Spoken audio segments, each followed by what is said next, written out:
గతంలో మన బీజేపీ మిత్రులు చెప్పేవాళ్ళు, రష్యాలో వర్షం పడతామంటే కమ్యూనిస్టులు ఇక్కడ గొడుగు పడుతున్నారని చెప్పేవాళ్ళు. ఇప్పుడు చెప్పు, ఎక్కడో ఇరాన్లో యుద్ధం జరుగుతుంది, మరి ఇక్కడ ఎందుకు ఆయిల్ రేట్లు పెరిగిపోతున్నాయి, ఎందుకు గ్యాస్ పడిపోతూ ఉంది, ఇక్కడ మన భారతీయులు కోట్లాది లక్షల మందికి ఇరుక్కుపోతున్నారు. ఇవన్నీ చూసినప్పుడు మనమేం యుద్ధం చేయలేదు కదా, యుద్ధం ఎప్పుడు చేయలేదు, కానీ ఎందుకు జరుగుతూ ఉంది, ఇది అర్థం చేసుకోవాల్సిన అవసరం ఉంది. రెండవది, ఇది ఇరాన్ ఎప్పుడూ యుద్ధం కోసం కాలు దవ్వలేదు, వెనిజులా కూడా ఎప్పుడూ యుద్ధం కోసం ఎక్కడ కాలు దవ్వలేదు, అని జరిగిపోలేవాళ్ళు. వాళ్ళ మీద దాడి చేసింది ఎవరంటే America with the help of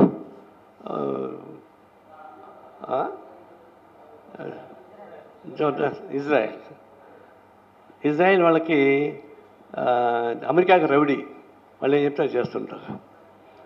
ఇప్పుడు యుద్ధం ఏకపక్షంగా మీరు స్టార్ట్ చేశారు, అమెరికా స్టార్ట్ చేసింది, ఇజ్రాయెల్ స్టార్ట్ చేసింది, అట్లా లెబనాన్ పైన పాకిస్తాన్ పైన దాడులు చేస్తూ ఉన్నారు. ఇక్కడ ఆర్థిక స్వలాభం కోసం ఇరాక్ మీద దాడి చేసి సద్దాం హుసేన్ చంపేశారు. అప్పుడు సద్దాం హుసేన్ ఏం చెప్పారంటే అణు ఆయుధాల తయారీ ల్యాబొరేటరీ మీ దగ్గర ఉందని చెప్పేసి అని పదే చెప్పేవాళ్ళు. ఆయన చెప్పాడు, మీరు చూసుకోండి కావాలంటే, మాది అట్టంటే లేవని చెప్పాడు. సద్దాం హుసేన్ చెప్పినాక ఐక్యరాజ్యసమితి నుంచి ఒక టీం కూడా పోయింది, వెళ్ళి చూసి వచ్చి అట్టంటిదే లేవని కూడా చెప్పారు. అయినా మేము నమ్మం, వాళ్ళు అండగా ఉండి అక్కడ పెట్టుకున్నారు అని చెప్పేసి అని చెప్పి దాని మీద దాడి చేసి సద్దాం హుసేన్ చంపేశారు. చంపిన తర్వాత వాళ్ళు హ్యాండ్ ఓవర్ అయింది గవర్నమెంట్, కానీ ఎక్కడ అట్లాంటివంటి కనిపెట్టలేదు వాళ్ళు. అంటే వాళ్ళ ఉద్దేశం ఏంటంటే కుక్కను చంపేటప్పుడు పిచ్చి కుక్కను చేసి చంపాలా, దానివల్ల ఇరాక్లో ఉన్నటువంటి చమురు నిక్షేపాలు వాళ్ళకి సొంతం కావాలా, అది సక్సెస్ అయిపోయారు. తర్వాత నెక్స్ట్ అతిపెద్ద రెండవ ఆయిల్ ఉత్పత్తి దేశం వెనిజులా. వెనిజులాలో వాళ్ళు కమ్యూనిస్ట్ గవర్నమెంట్ వచ్చిన తర్వాత అమెరికన్ కంపెనీస్ మొత్తం జాతీయం చేశారు. దాన్ని వాళ్ళ దేశానికి ఉపయోగించుకున్నారు, ప్రజలకు ఉపయోగించారు, విద్య వైద్యం అన్నిటికీ ఉపయోగించుకున్నారు. అది వాళ్ళకి ఇష్టం లేదు. దాన్ని నేనంతా డ్రగ్స్ వస్తున్నాయి ఇక్కడి నుంచి అని చెప్పి మొదలుపెట్టారు. అసలు డ్రగ్స్ అమ్మేదే అమెరికా వాళ్ళు, అది వాళ్ళని వీళ్ళ పైన పెట్టారు. పని అది అయిపోయింది. అయిపోయాకంటే ఇప్పుడు డ్రగ్స్ కూడా పట్టుకోలే, ఆయిల్ మొత్తం మాది, మేము అమ్ముతాం, మీరు తీసుకోండి అని చెప్పేసి అని మార్కెట్లోకి వచ్చి ఇండియాను మీరు ఇప్పుడు కొనుక్కోమని చెప్పారు. అప్పుడు ఇండియా వాళ్ళు చెప్పిన ప్రకారం కొంటే రోజుకు 45,000 కోట్ల రూపాయలు అదనంగా మనం పెట్టుకోవాల్సి వస్తుంది. అది ఇప్పుడు అది చాలదు మాకు, ఇరాన్ కూడా మా చేతికి కావాలని అడిగారు. ఇరాన్ వాళ్ళు అణు ఆయుధాలు లేదని చెప్పినా కూడా నేను నలుసుకోలేదు. అంటే వాళ్ళ అవసరానికి ఉపయోగించుకునే పరిమితులు ఉంటాయి ఎవరికైనా. ఇప్పుడు మనం కూడా చేస్తున్నాం భారతదేశంలో, అది మన అవసరానికి ఉపయోగిస్తాం తప్ప మన ఇంత దేశం దాడి చేయడానికి కాదు. అదే పద్ధతి ఇరాన్ పదే చెప్పారు. కానీ అక్కడ ఉన్నటువంటి ఆయిల్ సంపద మొత్తం తీసుకోవాలి, దానికి ఒక స్ట్రాటజిక్ పాయింట్ ఉంది అక్కడ. వాళ్ళ దేశం మీదకి వెళ్ళాల్సిన రవాణా సౌకర్యాలు అవన్నీ వాళ్ళకి హ్యాండ్ ఓవర్ కావాలనే ఉద్దేశంతో ఇరాన్ పైన దాడి చేశారు. దాడి చేసి కొంతమందిని చంపేశారు, మళ్ళీ 2-3 ఇంపార్టెంట్ టెక్నికల్ మినిస్టర్లు చంపేశారు.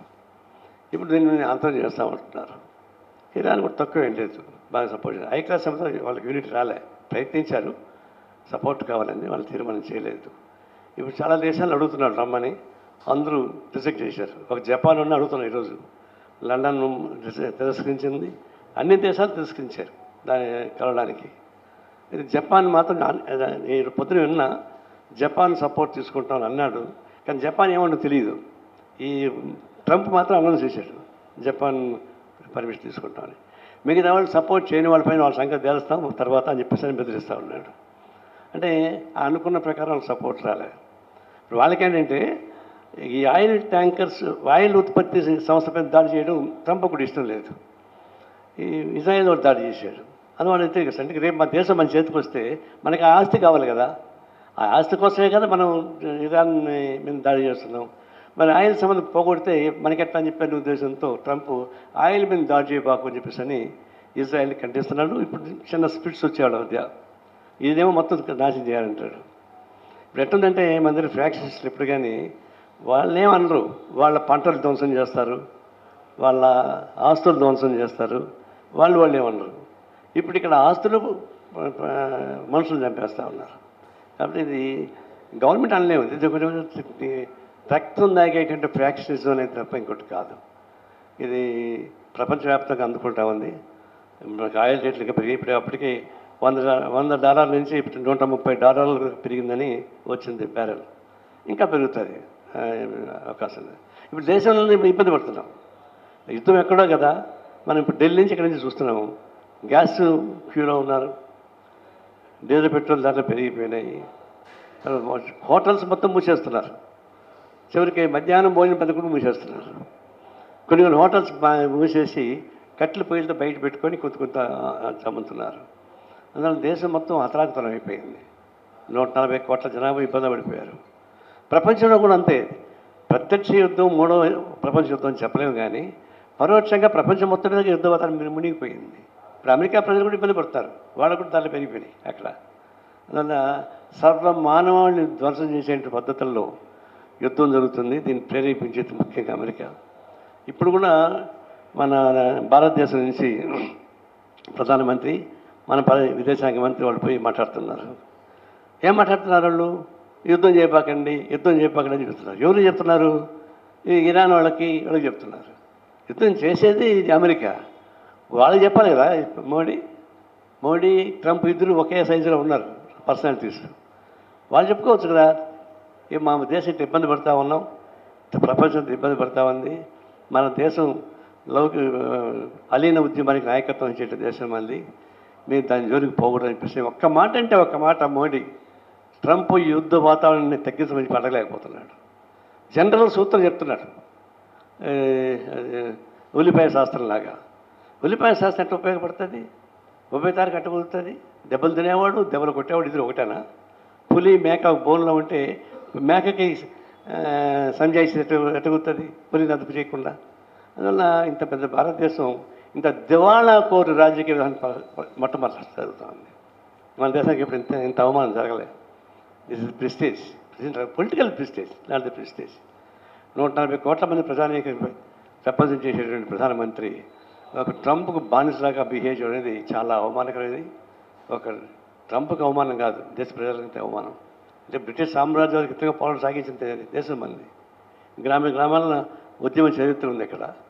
అట్లాంటప్పుడు ఈ దేశానికి ప్రజలకి ఉపయోగపడేటువంటి పద్ధతిలో గర్వంగా ఉండాలి తప్ప బానిసలాగా ఉండడం మంచిది కాదు. అందుకని హైదరాబాద్ జరిగేటువంటి ప్రదర్శన కూడా ఇది కేవలం ట్రంప్ ఏదో భయపడతాడని కాదు, భారతదేశ ప్రజానీకం ఇబ్బంది పడుతున్నారు. దీన్ని రిప్రజెంట్ చేసేటువంటి మోడీ స్పందించాలి, స్పందించి ట్రంప్ని గట్టిగా చెప్పాలి. వినకపోతే ఆ తర్వాత విషయం. కానీ మోడీ లాంటి వాళ్ళు గట్టిగా చెప్తే, భారతదేశ ప్రధానమంత్రి లాంటి వాళ్ళు గట్టిగా చెప్తే దానికి ప్రపంచవ్యాప్తంగా బలం వస్తుంది. మనం భారతదేశం ప్రజానికి బలం వస్తుంది. అందువల్ల ఇది ట్రంప్ ఎంత తప్పు చేస్తున్నాడో దానికి ఈక్వల్గా మన ప్రధానమంత్రి మోడీ కూడా అదే తప్పు చేస్తాడని చెప్పేసి నా ఉద్దేశం. దీన్ని ఖండించాల్సిందే. ఈ 29 తారీఖు పెద్ద ఎత్తున ఈ ప్రపంచ యుద్ధోన్మాదానికి వ్యతిరేకంగా రిఫ్లెక్ట్ అయ్యే పద్ధతిలో హైదరాబాద్ అక్కడ జరిగితే దీనికి వాల్యూ ఉంటుంది. ఆ తర్వాత వదిలిపెట్టాం. 30 తర్వాత కూడా ఒక ఐడియా ఉంది. అమెరికన్ కాన్సులేట్ జనరల్ కూడా పనిచేయకూడదు, అవిటి కూడా మనం ఆపాల్సిందే. అది ఇప్పుడు వద్దు, ఇది అయిపోయినాయండి. అయిపోయాక నెక్స్ట్ ఫస్ట్ వీక్లో ప్లాన్ చేసుకొని అమెరికన్ కాన్సులేట్ జనరల్ కూడా మీకు ఇక్కడ ఏం పని లేదు, మీరు పోనీ విదేశానికి చెప్పి క్లోజ్ చేయకపోతే జరగదు. అట్లాంటి పటిష్టమైన ఉద్యమం సాగించాలని చెప్పేసి కోరుతా. దీనిలో అందరూ బీజేపీ సరిగ్గా రాదనుకోండి, వాళ్ళ అవసరం లేదు. మీరు అందరినీ కలుపుకొని బ్రాడ్ బేస్డ్గా విశాల ప్రాతిపదికగా చేయాలని చెప్పని ఈ లోపల వాళ్ళని ప్రచారం చేయాలి, అన్ని బస్తీలు ప్రచారం చేయాలి. అవసరమైతే మైక్ కట్టుకొని వాహనాలు పెట్టుకుని తిరగాల. అది రౌజ్ చేయాలి. ప్రజానికని రౌజ్ చేస్తే ఆటోమేటిక్గా జనం బాగా వస్తారు. దీని రిఫ్లెక్షను దేశం అంతర్జాతీయ స్థాయిలో ఉంటుంది కాబట్టి దీన్ని జయప్రదం చేయడానికి మనందరూ కోరుతా సెలవు తీసుకుంటా ఉన్నాను.